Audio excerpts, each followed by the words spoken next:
Class 7th Hindi lesson 4 Gaura. चलिए डाल लेते हैं हम एक नज़र कल पर कि कल हम लोगों ने क्या पढ़ा। तो कल हम लोगों ने पढ़ा महादेवी वर्मा जी अपनी बहन के घर से एक गाय की बछिया लाती हैं जो बहुत सुंदर है। उनके परिचित और सेवक बहुत खुश होते हैं उसे देखकर और बछिया का बहुत अच्छी तरह से स्वागत भी करते हैं। तो अब देखते हैं उसके आगे। गौरा वास्तव में बहुत प्रियदर्शनी थी। विशेषतः उसकी काली बिल्लौरी आंखों का तरल सौंदर्य तो दृष्टि को बांधकर स्थिर कर देता था। प्रियदर्शनी मीन्स होता है देखने में बहुत सुंदर।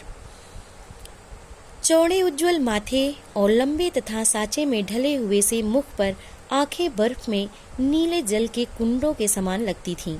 उनमें एक अनोखा विश्वास का भाव रहता था। गाय के नेत्रों में हिरण के नेत्रों जैसा चकित विस्मय न होकर एक आत्मीय विश्वास ही रहता है। उस पशु को मनुष्य से यातना ही नहीं निर्मम मृत्यु तक प्राप्त होती है, परंतु उसकी आंखों के विश्वास का स्थान न विस्मय ले पाता है न आतंक।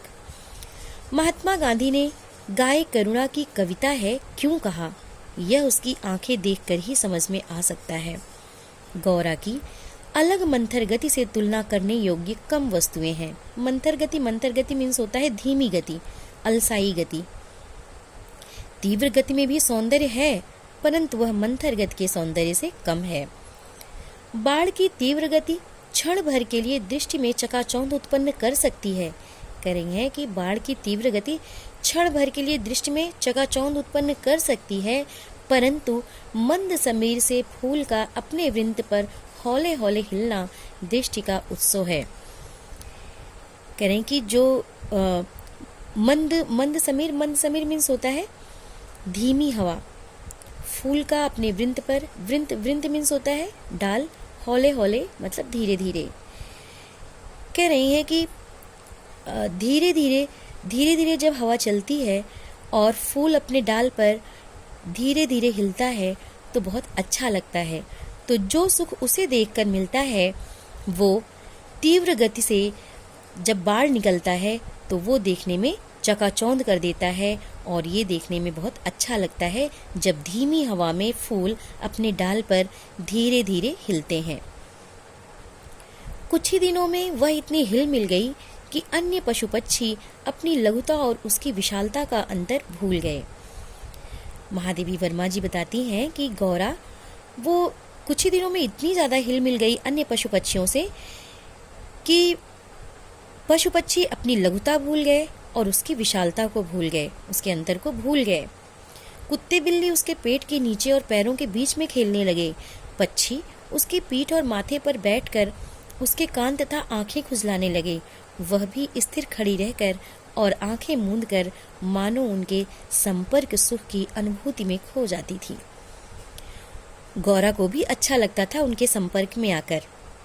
उन पशु पक्षियों के संपर्क में आकर गौरा को भी बहुत अच्छा लगता था।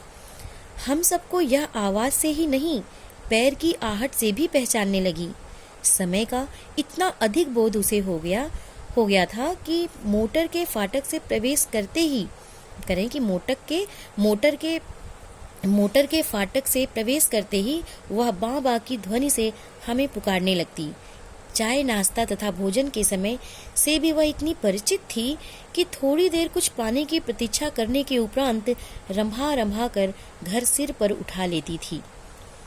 महादेवी वर्मा जी बताती हैं कि गौरा हम सबको आवाज से ही नहीं पैर की आहट से भी पहचानने लगी थी और उसे समय का इतना अधिक बोध हो गया था कि मोटर के फाटक से प्रवेश करते ही वह बाँ बाँ की ध्वनि से हमें पुकारने लगती।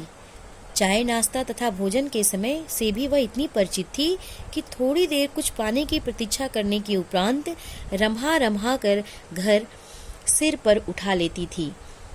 तो आज बस इतना ही। आगे कल आज आपका होमवर्क है, ये जो भी कुछ मैं आपको पढ़ाई हूँ उसको आप फिर से पढ़ेंगे। Thank you.